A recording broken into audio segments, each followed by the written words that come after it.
About 5 days ago, I was really concerned because she wasn't doing very well. She didn't have any energy and she had a real hard time getting around with all the pressure on her cervix and her cervix shortening. This is B.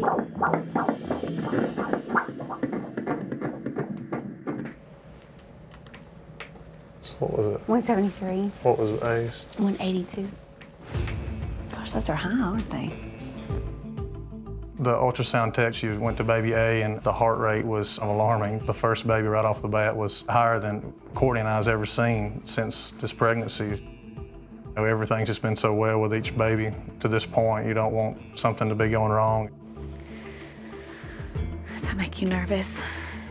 Yeah, of course. Let's go back to baby A. Okay.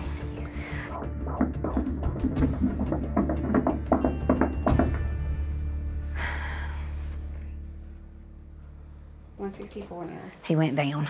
Good. It's variable. That makes me feel better. I think that's all Dr. Rushing wanted for today, if that's okay. Yes, I forgot he was going to check me himself. Okay, so everyone's okay. We're just very relieved. The heart rate's lowered back down to normal range. But at the same time, just the thoughts also crept in my mind. Nothing's for sure that, you know, something could still happen, so we still have to see Dr. Rushing, and he's going to check her to make sure she's not dilated and also find out whether she's going to be admitted to the hospital or not. All right, Kortni. Okay, so what do you think? I feel good. As long as she's laying down. As long as I'm laying down. I just cannot walk. The pain is oh my goodness. I can't make that go away, I'm afraid. My name's David Rushing. I'm an OBGYN here in Huntsville, Alabama, and I have known Kortni for somewhere around 7 or 8 years. I delivered the twins, and now we have 6 on the way. I sleep about an hour and a half at night.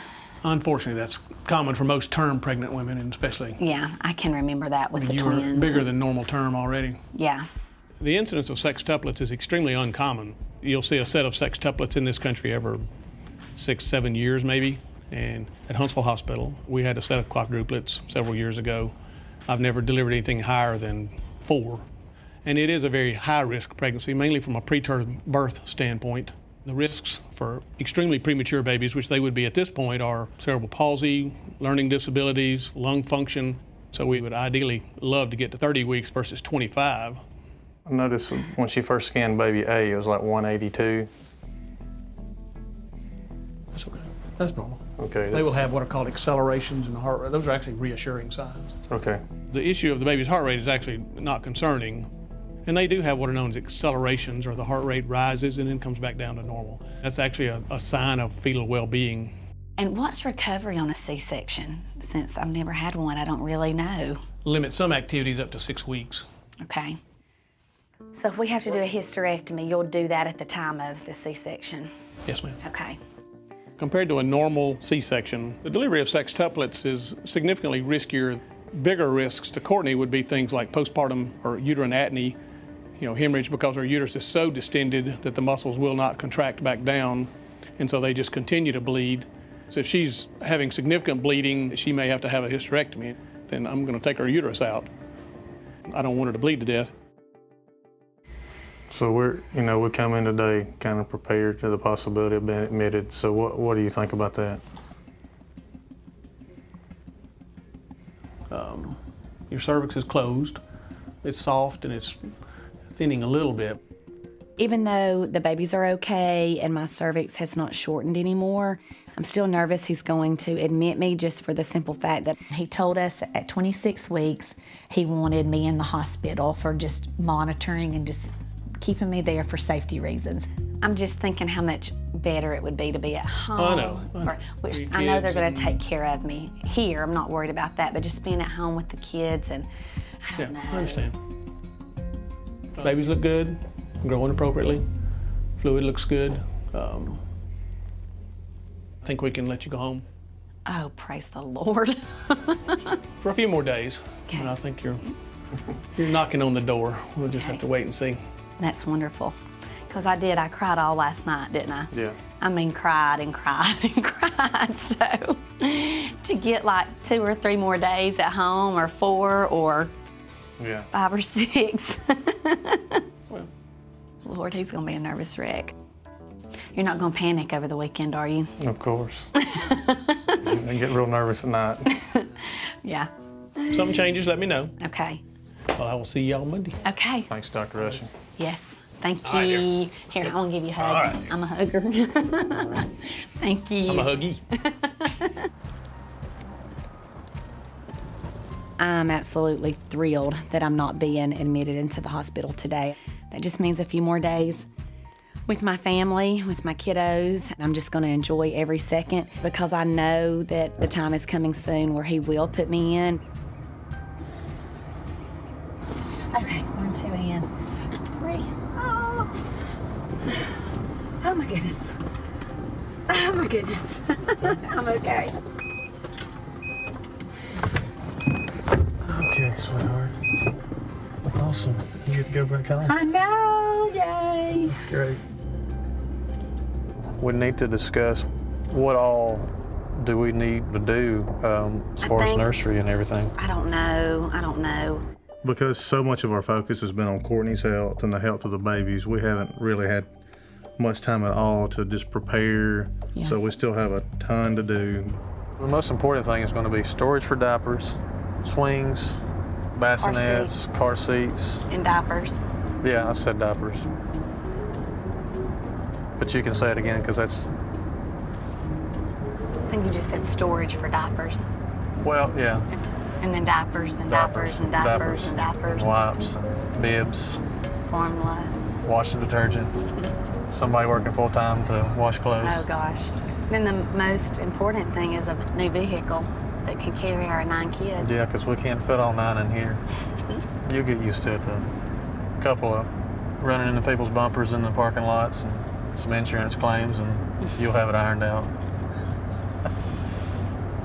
So how are you gonna take care of the sheep after we have the babies and work and coach?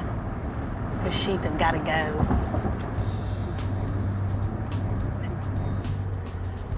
They've gotta go. Yeah, it's a hard thought just giving them away for, just to get rid of them. As a couple, usually I am the worrier, and he is more laid back, but Yeah, just like we're complete opposites. I'm more of the, how are we gonna do this? Scared, worried. Yeah, she's high-strung and lets everything bother her. And you too. I don't know about that, but. Well, she keeps me on my toes. One way or another, we'll get it done, baby. Oh, me. We'll get it done.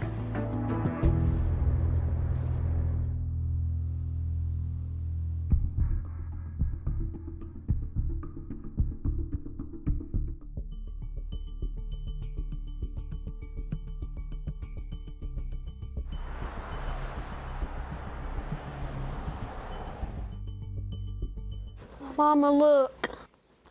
Oh my goodness. I love you, Mommy. I love What's it say again? Say I it. love you, Mommy. I love you, Mommy. How That is beautiful. Sweet. Sailor, our oldest boy, I think he kind of understands it more. He understands that stuff's about to really change. And he understands that he's about to have a big responsibility of being a big brother. Oh, do you know what it says? Yeah. Yeah. I love you. Oh. That's what sailors say. Just what Sailor says. How sweet. Say, I love you, Mommy. Oh, kind of a hug. The twins kind of understand it a little bit, but not quite as much as Big Brother does. I don't want them to ever feel like the babies are taken over and there's no time for them because we're such a close family and our boys are everything to us. Oh my. Man. This is, are you gonna add some more dots? All right. Real quick. Oh, man. That's a masterpiece. I love it. Can I hang this up? Is this for me? Uh-huh. Can I have a hug? Hang it up outside there. Okay. I just want them to be a part of it. Yeah. in everything we do, I don't feel like, you know, when we sit down to feed the babies, they can help us. You know, we can be in here as a family and they can have a baby in their arms and feed a baby and feel like they're included and they're, you know, they're a part. I love you, baby. I love you, my angel. I love you. I love you, my angel.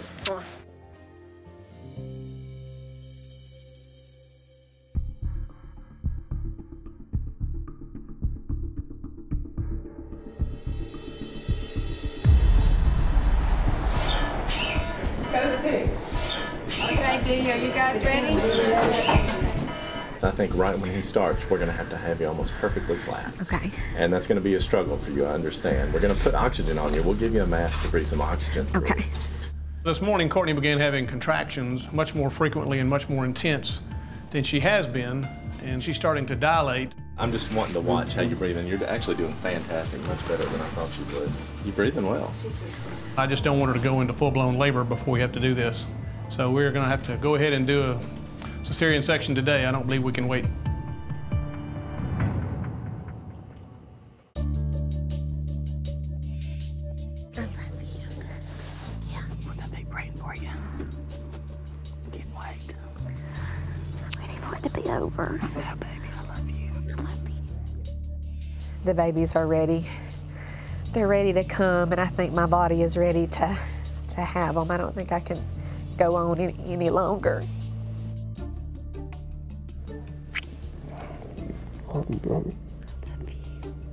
Kortni is extraordinarily miserable. She can't move, she can't breathe, hasn't been able to sleep for weeks now. She has 6 babies, so that's about 12 pounds of baby, plus then you have to add in the weight of the placentas and the amniotic fluid, so she's probably got 30 pounds in her uterus. Dear Heavenly Father, we thank you for Kortni and Erik and the boys, and we thank you for these precious babies you're giving us, dear Lord. I have been very pleasantly surprised that Kortni has not either labored or started to dilate earlier than this, which as many babies as she's carrying, that's actually been very fortunate.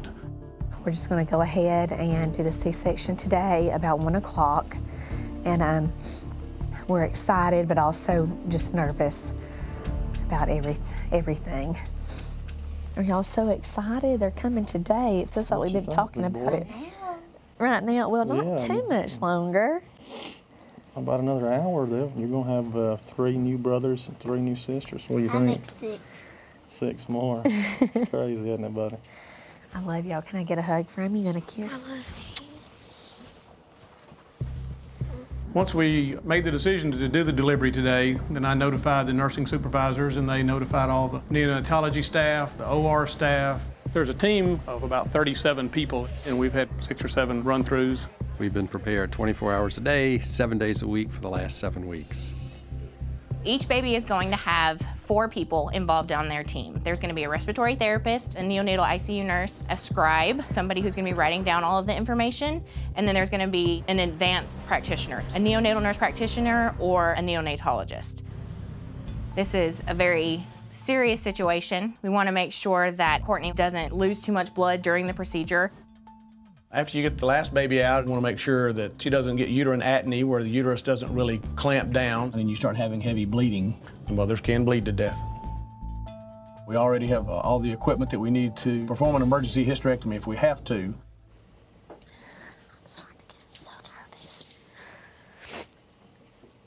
My biggest fear is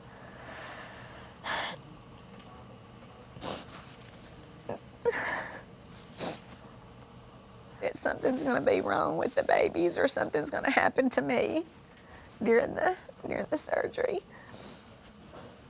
And with the Wells and Bridges Sailor, I just worry about something going wrong. I love you, baby. Love you. Seeing Kortni being scared, it made me feel bad. Because, you know, the father, you want to do what you can for your children, especially, you know, for my only child, my daughter.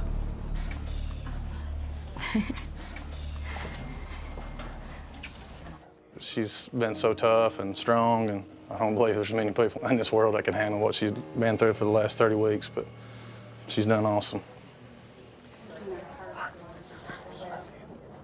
You're going to do awesome, okay? All right. It's kind of like where we just went.